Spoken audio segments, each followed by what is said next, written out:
Welcome to the market money magnet guys. आज यहाँ इस वीडियो में हम बात करने वाले हैं वेदांता के स्प्लिट के बारे में।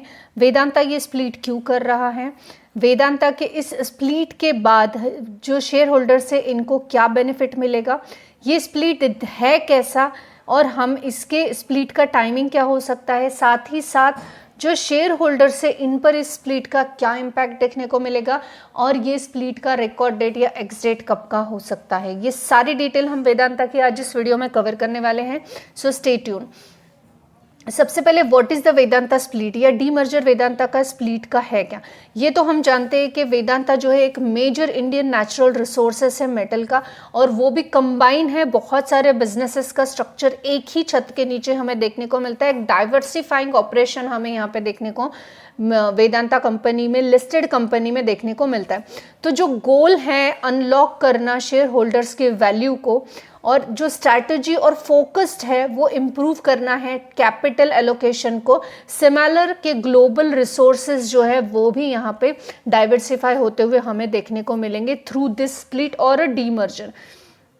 अब ये स्प्लिट क्यों, वाई दिस स्प्लिट। सबसे पहले तो वेदांता जो है अनलॉक करना चाहता है वैल्यू को। अब इंडिविजुअल बिजनेस जो है वेदांता का वो एक अलग वैल्यूएशन पर है, रादर दैन जो बंडल है वो एक अलग वैल्यूएशन पे, यानी जो बाकी बिजनेस है उनका वैल्यूएशन अलग है। तो इन सबको जो है वो अनलॉक करके एक उसकी उन सब कंपनियों के इंडिविजुअल वैल्यू को बढ़ाना चाह रहा है। सेकेंड जो पॉइंट है इसमें वो फोकस करना चाह रहा है, फोकस्ड मैनेजमेंट है। तो ईच वर्टिकल जो है like gas, oil, gas, aluminium, ये प्योरली ग्रोथ करना चाहते हैं। कैपिटल प्लान इनके इंडिपेंडेंटली होने चाहिए। तो इनके मैनेजमेंट का ये फोकस जो है वेदांता का देखने को इस डीमर्जर के थ्रू हमें देखने को मिल रहा है। अब डेप्थ एलोकेशन की अगर हम बात करें तो बहुत लार्जर ग्रुप है और डेप भी बहुत लार्जर देखने को मिल रहा है, करीबन 48 करोड़ का। अब ये जो है ये हम अगर ये सोचे कि ये बिजनेस को बिना डीमर्जर कहे इस डेप को कंटिन्यूसली रेस होने दे, तो एक बिजनेस के साथ बाकी 4 बिजनेस भी यहाँ पे इम्पैक्ट होते हुए देखने को मिल सकते हैं। लेकिन अगर डीमर्जर होके 5 अलग अलग एंटाइटीज बन गई तो ऑब्वियस है जो डेप है किसी एक कंपनी पे हम देखने को मिलेगा, स्पेशली एल्यूमिनियम, या हम ये बोल सकते हैं जो अभी चिप बनाने वाली न्यू कंपनी हमें देखने को मिल रही है, न्यू नहीं वेदांता ही बट न्यू प्रोजेक्ट, उस पे एक पे देखने को मिल सकता है, बाकी कंपनियां सेफर साइड हो सकती हैं। ये भी एक डेप एलोकेशन के पीछे का उनका स्ट्रैटेजी हो सकता है। अब इन्वेस्टर का जो गेट चॉइसेस है, यानी जो शेयर होल्डर है ये चूज कर सकते हैं कि उन्हें एग्जैक्ट किस सेगमेंट को प्रेफरेंस देना है, किस सेगमेंट में इन्वेस्ट करना है। हो सकता है सारे सेगमेंट में इन्वेस्ट करने के लिए शेयर होल्डर्स जो है रेडी ना हो।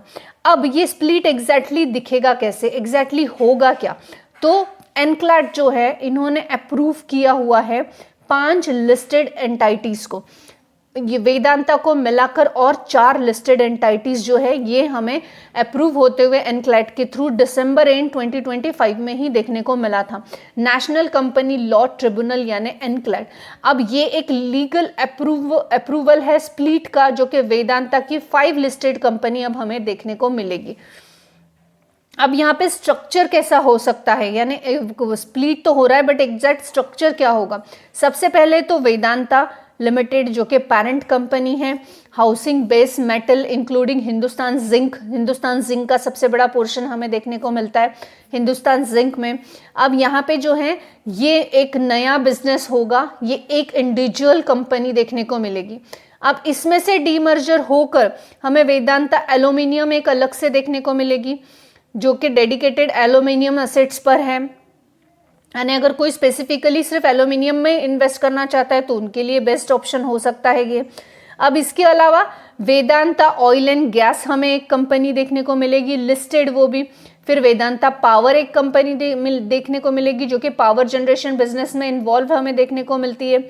वेदांता आयरन एंड स्टील एक अलग कंपनी देखने को मिलेगी, यानी स्टील कंपनियों की रेस में एक और कंपनी हमें आते हुए देखने को मिलेगी जो कि आयरन और स्टील ऑपरेशंस में इन्वॉल्व है। अब सम अर्लियर प्लान्स जो था इस हिसाब से वेदांता बेस मेटल पर ये डेफर कर सकता है पेरेंट कंपनी को, तो ऑब्वियस से करंट स्कीम के हिसाब से हम बोल सकते हैं कि ये 5 कंपनियां वेदांता की हमें देखने को मिल सकती है। एक तो वेदांता लिमिटेड जो कि पेरेंट कंपनी, दूसरी वेदांता एल्यूमिनियम, तीसरी Vedanta oil and gas, Vedanta power और वेदांता हमें आयरन एंड स्टील में देखने को मिल सकती है। अब टाइमलाइन की अगर हम बात करें तो एनक्लैट ने जो है अप्रूवल दे दिया था मिड दिसंबर में। एग्जीक्यूशन का टारगेटेड जो होगा प्राइस ये मार्च 31 के पहले पहले देखने को मिल सकता है। मे बी स्लाइटली शिफ्ट हो सकता है डिपेंड ऑन रेगुलेटरी, तो ये थोड़ा बहुत चेंज हो सकता है, लेकिन 31 मार्च के पहले तक ये जो अप्रूवल है ये हमें काम करता हुआ देखने को मिलेगा। शेयर होल्डर पे इसका इम्पैक्ट जो है ये हमें देखना ज़रूरी है कि शेयर होल्डर पे इसका क्या इम्पैक्ट हो सकता है। शेयर एंटाइटलमेंट की अगर हम बात करें तो for every 1 share of Vedanta limited held share holder will receive 1 share of in each of the 4 newly demerger companies. यानी अगर आपके पास वेदांता का 1 शेयर है तो आपको जो है 4 शेयर और एड ऑन मिलेंगे 4 नए एंटाइटी के, यानी आपके पास टोटल 5 शेयर हो जाएंगे if you have a 1 stock. अब यहाँ पे किसी के पास 10 स्टॉक अगर वेदांता लिमिटेड के हैं तो उसको 40 स्टॉक और ऐड ऑन होके मिलेंगे, यानी टोटल 50 स्टॉक का लॉट यहाँ पे देखने को मिलेगा। यानी हर एक वेदांता के स्टॉक पे आपको 4 नए कंपनी के स्टॉक्स यहाँ पे देखने को मिलने वाले हैं। ठीक है, यानी हर कंपनी के 10 स्टॉक्स। अगर 100 स्टॉक्स आपके पास है तो और 4 कंपनियों के 100 स्टॉक्स आपको मिलेंगे, यानी वो हो जाएंगे 400 स्टॉक्स। तो बेसिकली टोटल 500 स्टॉक का लॉट आपके पास वेदांता का बन सकता है। अब यहाँ पे मोस्ट इंपॉर्टेंट चीज़ सब लोगों को जाननी है वो एक ही है कि वेदांता की जो अभी स्प्लिट है इसका रिकॉर्ड डेट क्या है, क्योंकि बिफोर रिकॉर्ड डेट अगर आप बाय कर लेते हो वेदांता तो हो सकता है स्प्लिट के आप पार्टिसिपेंट आप बन सकते हो। सबसे मोस्ट इंपॉर्टेंट हमेशा याद रखिए, किसी भी स्टॉक में स्प्लिट, बायबैक, बोनस या फिर डिविडेंड के चलते एंटर नहीं करना है। ऐसे स्टॉक्स आपको नुकसानदायी भी हो सकते हैं। This is one of the disclaimer. Always आपको देखना है उसके फंडामेंटल्स, उसका बिजनेस, और अपने जो भी फाइनेंशियल एडवाइज़र है आप उससे एडवाइस लेकर भी इस चीज़ों में डिसीजंस ले सकते हो। लेकिन हम वेदांता की अगर स्प्लिट की डेट अगर हम देखें क्या एग्जैक्ट तय हुई है तो मैं आपको बताना चाहूँगी एज ऑन टुडे यानी 13 जनवरी तक की बात हम कर रहे हैं, तो no ex date announced 8। Vedanta की रिकॉर्ड डेट या एक्स डेट डीमर्जर की एंटाइटलमेंट जो है अभी तक किसी भी तरह का डिक्लेरेशन कंपनी की तरफ से हुआ नहीं है। कंपनी ने स्टैंड किया है eligible for the new share holders will be have a hold Vedanta stock as on of the record date once it is announced। अगर वेदांता की रिकॉर्ड डेट अनाउंस्ड होती है तब तक के आपके हाथ में जितने भी स्टॉक्स वेदांता के होल्डिंग में रहेंगे उतने स्टॉक के लिए आप एंटाइटल रहेंगे नए 4 स्टॉक्स ऐड ऑन करने के लिए। यानी हर कंपनी का एक एक स्टॉक आपको मिलेगा। टोटल 5 कंपनियां बन जाएंगी वेदांता की। आपको वेदांता का पूरा फाइनेंशियल रिकॉर्ड देख लेना चाहिए, फाइनेंस उसके बैलेंस शीट्स देख लेनी चाहिए, फिर ये डिसीजंस लेना चाहिए if right now you are interested to invest in this stock. I hope this information is informative for you. I'm not giving any kind of financial advice here. Thanks for watching.